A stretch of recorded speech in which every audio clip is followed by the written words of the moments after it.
Hello! Today is July 17th, 2020, and we are here with Mrs. Jane Afifi as she reads her memoirs. Jane celebrated her 93rd birthday on June 13th of 2020, and we are pleased as punch to be here with her today to hear her words on paper. So Jane, I'm turning it over to you. Thank you very much, sweetie. The title of my memoir is Rhythm.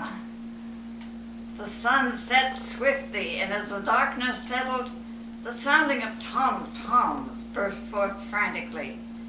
The cacophony deprived me of a restful sleep in this foreign country which was a continent away from my birthland and immersed in antiquity and history.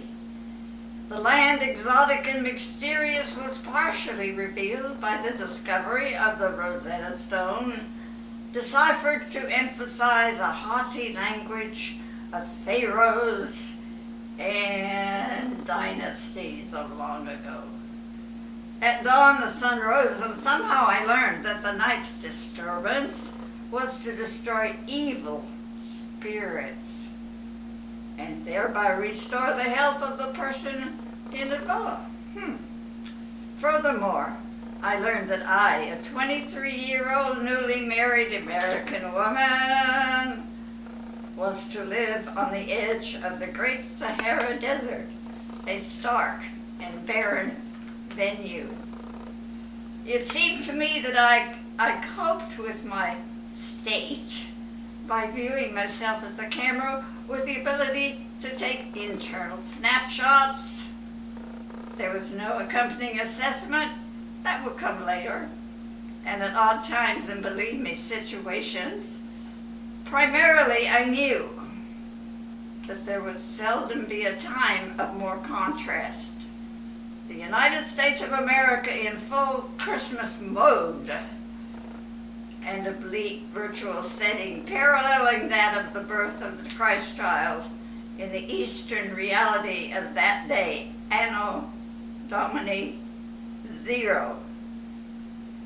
Heliopolis, a suburb of Cairo, Egypt, was my first address.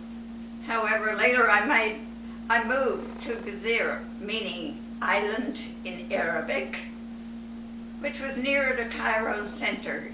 Gezira was protected by the insurgents during the deposition of Farouk and his hierarchy. What is apparent to me in thinking of these 3 years in Egypt, a non-Christian country in our day, but if thinking of Anno Domini 700 roughly, there were days of Christian cops, is that God gave me a yardstick, one of the many subsequently, with which to measure events and findings. Outstanding is the knowledge of the prime directive question.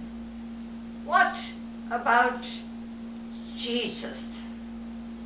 Followers of Jesus in the Christian New Testament, Peter and Paul would say, think on this and follow the glory road.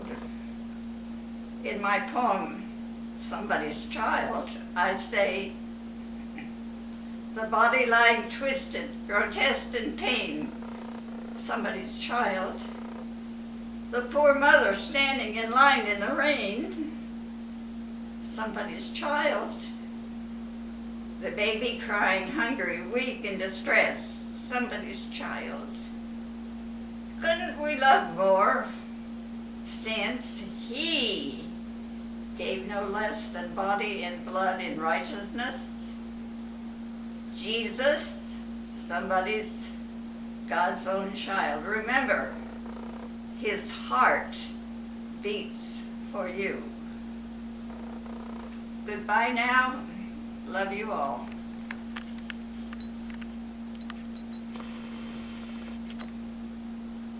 I'll wave. I'll do this. You're my special.